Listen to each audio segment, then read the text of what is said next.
Hi, my name is David Yu, and I am the Director General of Operations for Y146. We're all here this weekend to model the United Nations, but what does that mean? The UN was formally founded in 1945, fresh out of the aftermath of World War II. That year, delegations from 51 countries gathered in San Francisco to sign the Charter of the UN. They had the goal of maintaining international peace and security by preventing conflicts, helping parties in conflict make peace, and building the conditions for peace to hold and to flourish. Funny enough, this wasn't the first time this happened.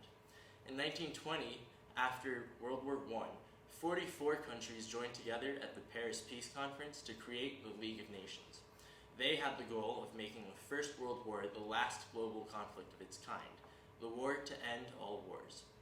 As many of you know, this didn't work. The League of Nations failed to represent a large part of the world's population, including colonies and some major powers. They were also ill-equipped and powerless, leaving them unable to act during many critical moments in history, such as the expansion of the Nazi regime that led ultimately to World War II. Luckily, the UN, as we know today, did not suffer the same fate. In the years since its foundation, the UN has made significant progress towards global peace and more. In 1968, the organization opened the Treaty on the Non-Proliferation of Nuclear Weapons.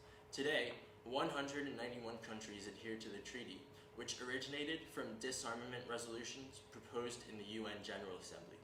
In 1980, the World Health Organization announced that smallpox had been officially eradicated, saving at least 50 million lives per year. This was a result of a nearly 13-year-long immunization campaign, an international effort made possible only through cooperation with the United Nations. These are just two examples of the way that the 193 member states of the UN have worked together to create a profound impact on the world we live in today. At WIMUN, many of you will be participating in simulations of actual UN committees. Our largest committees are modeled after those in the General Assembly.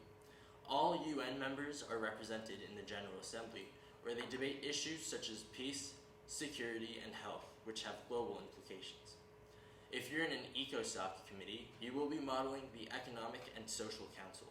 These committees deal specifically with social and environmental issues, as well as the UN's Sustainable Development Goals. We also have two special UN-based committees, the Security Council and the International Court of Justice.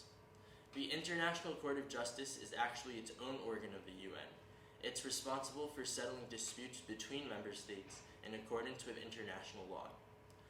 I hope you've learned a little bit about the international organization that we will be modeling over the next few days.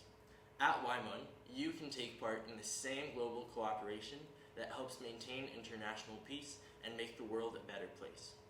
We hope you'll keep in mind some of the knowledge you've learned in this video as you work together to create solutions for the issues that the world faces today.